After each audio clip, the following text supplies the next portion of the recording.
1% 하락을 했고요. S&P 500과 나스닥 지수도 각각 1.4% 그리고 1.9% 하락을 했습니다. 나스닥 지수는 사실 뭐 2% 정도니까 급락이라고 표현을 해도 될 것 같습니다. 앞서서 제가 이제 뭐 오프닝에서도 말씀을 드렸지만 하루 뒤에 있을 제롬 파월 연준 의장의 잭슨 홀 연설을 앞두고 이 경계감이 매우 컸다라는 말씀을 좀 드리도록 하겠습니다. 지금 시장에서는 지난번에 그 블룸버그에서 뭐 설문조사한 결과도 있었지만 한 뭐 80%의 이 투자자들이 아마 이번 연준 의장의 연설은 다소 좀 매파적일 것 같아라고 예상을 하듯이 이제 시장에는 그러한 거에 대한 불안감이 좀 계속해서 밑바탕에 좀 자리를 잡고 있죠. 실제로 이 연준 의장이 연설 주제가 뭔가 봤더니 글로벌 경제의 구조적 변화입니다. 그러니까 이렇게만 보면 그냥 뭐 드라이할 것 같은데 뭐 이런 생각도 되는데 요 며칠 새 이 외신을 보신 분들은 아시겠지만 중립금리라는 요 키워드가 계속해서 등장을 합니다. 중립금리라는 건 뭐냐면 인플레이션을 자극하지 않고 그러면서 어느 정도의 경제 성장률을 이룰 수 있는 그러니까 가장 어떻게 보면 최적의 금리 수준이라고 볼 수 있을 것 같아요. 그죠? 근데 요 중립금리 자체가 기존보다 과거보다 더 높아졌을 것이다 라는 분석들이 요즘 되게 많이 나오거든요. 그러니까 뭔가 글로벌 경제의 구조적 변화 그럼 중립금리 자체가 이제 변화한다 더 높아졌다 뭐 이런 부분을 혹 제롬 파월 연준 의장이 발언할 가능성이 높다 라는 분석이 나오고 이렇게 되면 중립금리 어떤 기준금리 자체가 높아져 버리면 앞으로 뭐 우리 뭐 막 긴축을 하다가 나중에 이제 뭐 금리를 어느 정도 낮추지 않겠어 뭐 이런 기대감들이 시장에 있는데 중립금리 자체가 높아지면 과거의 그 저금리 기조로 돌아가기는 쉽지 않다라는 거죠. 그러니까 그러면 중립금리란 말을 꺼내놓고 요 지점이 높아진다라고 하면 그 자체가 그냥 이건 매파적 발언이 될 수 있고 아마 이번 연설에 중립금리란 요 키워드가 등장을 할 것 같다. 라는 분석들이 좀 많이 나오면서 시장에서는 좀 우려가 큰 상황인 것 같습니다.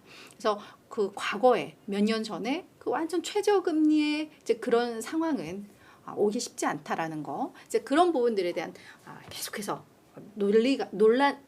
논란이 지금 이어지고 있는 뭐 그런 상황입니다. 그래서 일단 이번 주에 그 연설을 좀 보고 나야 증시의 방향성이 좀 정리가 될 것 같은 뭐 그런 느낌입니다. 그래서 진짜 그 다시 한번 S&P 500의 전체적인 그 지도를 좀 봤더니요. 어제와는 사뭇 다르죠.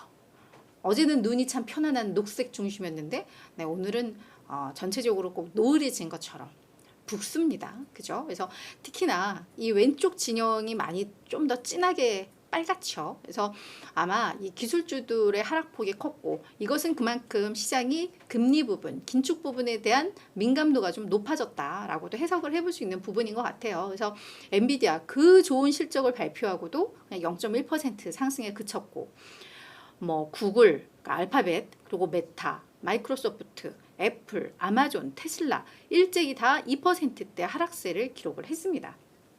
그리고 AMD, 요 AMD 같은 경우에는 얘네도 그 GPU를 만들죠. 그래서 메모리 반도체도 만들고 그러면서 뭐 인텔의 경쟁사로도 꼽히고 엔비디아의 경쟁사로도 꼽히는데 AMD는 거의 7% 급락을 했습니다. 그래서 그 이유는 뭐 일단 어제는 엔비디아 효과로 전체적으로 다 올랐는데 오늘 나온 얘기들 보면 엔비디아의 경쟁사가 없다. 뭐 이런 말들이 좀 많이 나왔어요. 그래서 그런 것들이 좀 맞물리면서 오히려 낙폭이 좀 더 커진 그런 감이 좀 보입니다. 자, 지금 이제 시장에서는 잭슨홀의 모든 그 관심들이 다 쏠려 있어요. 그리고 지금 오하이밍주죠. 거기에 우리 연준 인사들이 다 지금 그 회의에 참석하기 위해서 심포지엄에 참석하기 위해서 다들 가 있어요. 그 인사 한 명 한 명을 가지고 이제 우리 또 언론들은 인터뷰를 진행을 하죠. 그래서 간밤에 2명의 인터뷰가 많이 좀 부각이 됐습니다. 먼저 한 분은 수잔 콜린스 이 보스턴 연은 총재인데요. 이분이 마켓워치와 야후 파이낸스 이 두 매체와 인터뷰를 진행을 했습니다. 근데 뭐 저도 기자기 때문에 이런 인터뷰를 진행을 했지만 뭐 인터뷰에는 다양한 얘기들이 있어요. 뭐 좋을 수도 있고 나쁠 수도 있고 뭐 이런 얘기들이 나오는데 그중에 내가 야마를 뭘로 잡고 쓸 것이냐에 따라서 기사의 톤이 달라지죠. 같은 얘기를 듣고도 조금 다르게 해석을 해볼 수가 있는 뭐에 중점을 두냐에 따라서. 그래서 어떤 건 보면 수잔 콜린스가 앞으로 금리를 더 인상할 거야 라고 쓴 것도 있고, 또 한쪽에서는 보면 이제 우리가 우리의 목적지에 거의 다다른 것 같아 뭐 이렇게도 좀 기사들을 썼던데, 그래서 그 인터뷰 내용들 정리한 거를 여러 매체 거를 쭉 보니까 어떤 톤이 좀 나오더라고요. 그러니까 이 수잔 콜린스 총재 같은 경우에는 약간 느낌은 좀 그랬어요. 인플레 목표치 2%로 낮추기 위해서 여전히 할 일은 많아 우리가. 그러니까 아직까지 이분은 뭐 2차례는 아니지만 한 번 정도 추가 금리 인상을 할 수도 있어라는 걸 분명히 좀 밝혔습니다. 다만 그러면서 이제 장기간 동안 또한 이 금리를 유지할 가능성이 있기 때문에 금리 인하 기대감은 너무 섣불러라고 이야기를 했어요. 그러니까 이렇게 보면 이분은 약간 이제 매파적이구나라는 느낌이 좀 나죠.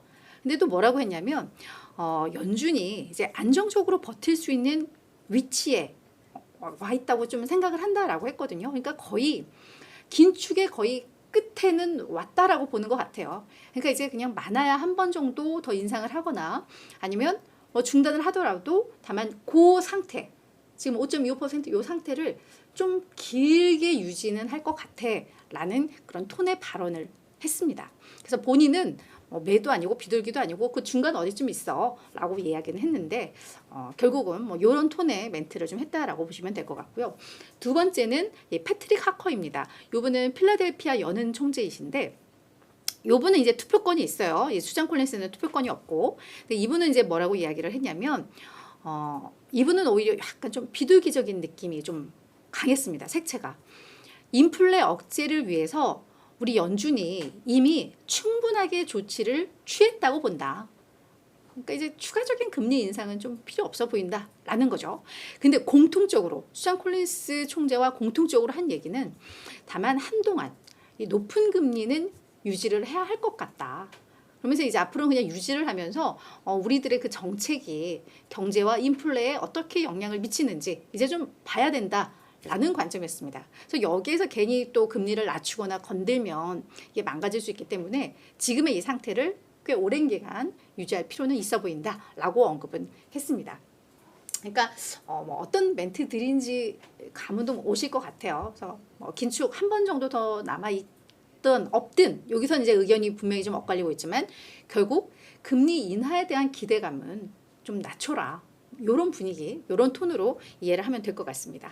그러니까 결국은 내일 우리 제롬 파월 연준 의장도 요 톤에서 벗어나지 않을 것 같아요. 그렇죠? 다만 이제 거기서 뭐 중립금리든 뭐든 이야기를 하면 그 자체가 그냥 매파적 연설로 인식이 될 수 있다는 거 우리 알고 좀 준비를 하자고요.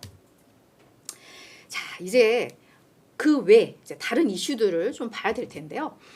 지금 시장에서는 또 국채금리 열심히 들여다보고 있잖아요. 근데 10년물 국채금리는 뭐 역시나 상승을 했습니다. 4.239 기록을 했고 장중에는 4.243을 찍기도 했었는데요. 지금 이렇게 내일 잭슨홀 연설에 모든 관심들이 가 있고 뭐 이렇다 보니까 금리는 뭐 윗방향으로 갈 수밖에 없었겠죠. 그러면서 이 부분도 증시 투자 심리에는 다소 부담으로 작용을 했고, 특히나 2년물이 또 5%를 또 터치를 했습니다. 그래서 그런 부분들이 전반적으로 증시에 조금 부담이 됐다. 그리고 경제 지표도 잘 나왔다. 자, 주간 신규 실업수당 청구 건수가 23만 건 기록하면서 전주 24만 건, 시장 예상치 24만 건보다 더 적게 나왔습니다. 1만 건 정도가요. 그러니까 고용시장, 노동시장이 견고하다라는 것도 보여줬죠. 그러니까 이게 다 맞물렸어요. 그냥 긴축 우려와. 그죠? 하나는 저 멀리 있는 또 국가 이야기인데요. 터키 이야기입니다. 뭐 이게 미국 증시에 직접적인 영향을 미치진 않지만 그냥 세계는 지금 느낌으로 좀 봤으면 좋겠는데요. 이 터키가 금리 정책을 펼쳤는데 당초 얘들 기준금리가 17.5%였거든요. 요거를 25%로 인상을 했습니다. 그러니까 7.5%포인트, 750bp를 한 방에 그냥 올려버린 거죠.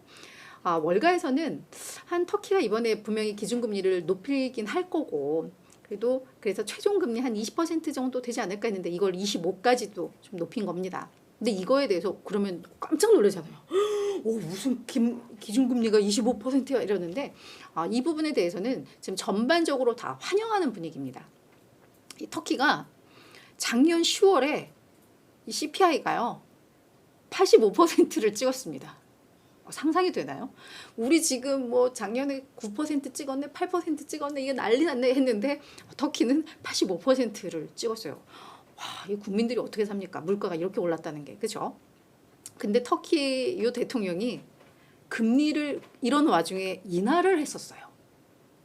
주변에서도 다들 미친 거 아니야? 뭐 이런 정도인데 본인은 금리를 낮춰야 투자가 더 활발하게 이루어지고 그러면서 경기가 뭐 살아야 되고 약간 이런 논리로 일종의 뭐 한쪽에서는 정말 똥꼬집을 부렸다라고 했는데 이게 이제 인플레가 너무 치솟고 이 터키의 리라와 가치가 완전히 급락하고 뭐 이러다 보니까 뭔가 경제가 정말 이러다 파탄난다 이렇게 되면서 이제 정책을 조금 변환을 했죠. 그러면서 이제 공격적으로 이제 인상을 하는 그런 분위기인데 그러다 보니까 리라와 가치는 좀 많이 상승은 했습니다. 그러면서 터키가 그동안 약간 비정상적인 인플레가 85%인데 금리 인한다는 건 좀 말이 안 되죠. 그래서 약간 이제 정상화 단계로 돌아오면서 이 부분에 대해서 많이들 기사를 좀 다뤘습니다. 그래서 우리도 그냥 요거 알고 넘어가자라는 취지로 정리를 해봤습니다.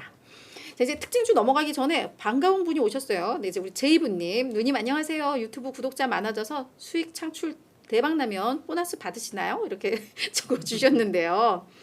그런 건 없을 거고요. 그런 건 없을 거고. 네, 그리고 구독자도 갈 일이 많고, 구독자도 갈 일이 많은데, 저희가 이제 하나의 새로운 센터로 구축이 되어 있어요. 그러면 이제 저희 센터에 사람도 더 많이 늘리고, 이렇게 투자로 이어지겠죠. 그래서 유튜브 콘텐츠도 더욱더 활성화되고. 저는 이제 거기에 이제 지금 기초를 다져가는 그런 중입니다.